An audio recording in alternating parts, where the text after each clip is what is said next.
So welcome back. In today's lecture, we're analyzing under which circumstances firms can successfully coordinate their behavior.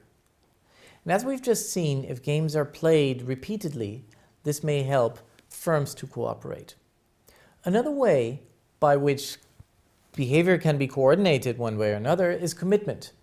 So therefore, in this video, we'll look at aggressive commitment, and in the next video, we'll move on to cooperative commitment. But for now, let's get started. So what is the intuition of aggressive commitment? The intuition is that in most situations, the players of a game have lots of options, and they like to have lots of options. So there's a strong element that as a strategic player in a game, as a participant in the market, you want to have as many options open as possible. Aggressive commitment goes in exactly the other direction. Aggressive commitment tries to eliminate those moves which would lead to unattractive equilibria. Okay, so you're limiting your option, doing an aggressive commitment, rather than expanding your options. This very often means, in game theoretic terms, that you're trying to change a game from a simultaneous game to a sequential one. As we'll see, using an example of the global airframe market. So, as you know, the global aircraft market was for a long time basically dominated by the largest plane in the world, which was the Boeing 747. Now, there's basically two firms in the world that could build a plane that's about as big or even bigger, and that's Airbus and that's Boeing. And so a while ago, there was some thinking that maybe there is room in the market for a larger plane than the 747. And so therefore, both Boeing and Airbus wanted to start thinking about a new large-scale passenger airplane. So Airbus termed this the A380. Boeing called it the 747X as an extra large. There was, however, even though the general agreement was that yes, there is a market for a larger plane, there was also an agreement that said, well, you know, there's probably not enough market. The market is not large enough for these super large planes to have two different models. So it would be either the A380 or the 747X that would be profitable in the market, or if both entered, then both would start making losses. So how do we take all that information and put it into a matrix? Well, we've got, again, as always, we've got the two players, Airbus and Boeing, and they can choose whether to stay out of this large-scale market or to enter that large-scale market. Now, if both stay where they are, then Airbus is assumed to make $2 billion in profits, $2 billion, and Boeing is assumed to make $3 billion in profits. If Airbus continues to stay out, but Boeing launches the 747X, then they take some market share of the largest plane by Airbus, and they open up the entire market for super large airplanes. So they would make $4 billion, and Airbus's profits would drop to $1 billion. If it's the other way around, so that the A380 comes into the market and Boeing stays out, then Airbus's profits would go up to $4 billion, and Boeing would lose $1 billion because they lose market share for the 747. And the issue, of course, is that if both planes get launched, then both firms would start making losses, here to the tune of $2 billion. Now, looking at this issue, looking at this situation, what are the Nash equilibria in this game? Well, let's assume that Boeing doesn't launch the 747. What does Airbus do? They choose between not launching and launching. Not launching in this case would give them $2 billion. Launching in that case would give them $4 billion. So they're going to choose to launch the A380.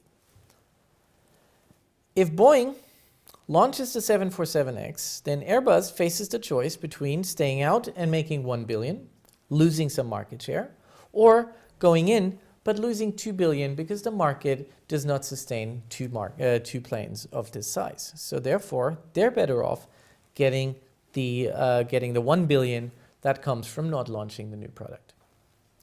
So much for Airbus. What about Boeing? If Airbus chooses to stay out of the market, then Boeing can choose, if they stay out, they make $3 billion. If they go in, they make $4 billion. So they would choose to go in. If Airbus has launched the A380 or has committed to launch the A380, then Boeing can choose to stay out, getting 2 billion and going in and creating losses for the entire market. So therefore, their best option is again to not enter with a super large plane.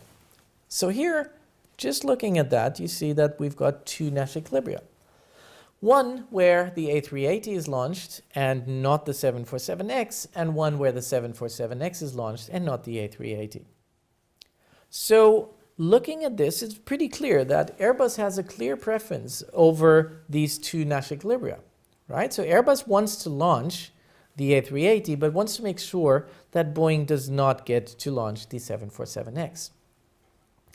Now, as we've seen in previous sessions, we've seen that if we have multiple Nash equilibria, it's not easy always to select which one of those is going to be the one that we play.